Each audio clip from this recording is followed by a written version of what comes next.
they say when you marry a man, you marry his family, but nobody really tells you what to do when the woman who raised him becomes the hardest part of your marriage.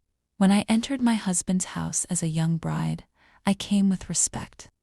The kind our mothers taught us: kneel down, greet properly, keep quiet even when you are tired. My mother-in-law welcomed me with smiles, but behind those smiles were eyes that watched everything. At first, it was small things. How can a married woman sleep till this time? Is this how you cook in your father's house? My son has changed since you came. He now focus on you, I told myself. Endure. She is his mother. But endurance slowly turned into fear. I became careful with my words, my laughter, even my silence. Whatever I did was wrong. When my husband defended me gently, she saw it as disrespect. When he kept quiet, she blamed me for turning him against her. There was nothing I do without complaining. The house became tense. 2 women, 1 home, and a man caught in the middle. The worst part was not the insults, it was the control. She wanted to decide how we spent money, how we raised our child. When I visited my people, she would say, "In my time," as if time never moves forward. Our neighbors began to notice. Peace left the house. One day, after a serious misunderstanding, I cried. Not loudly, but the kind of crying that comes from the chest. I packed my bag, not to leave my marriage, but to save my mind and clear my head.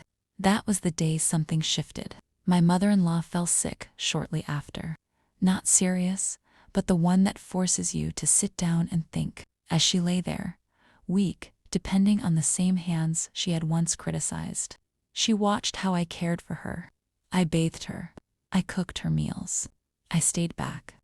One evening, she called me. She said, "My daughter, sit down." Her voice was different. She said, "I thought being a strong mother-in-law meant control. I didn't know it could destroy my son's peace and my own home. I forgot that a woman does not take her son's wife as a rival, but as a helper." That night, she apologized and promised to change. Things didn't change overnight, but they changed genuinely. She began to correct herself. She learned to advise, not command.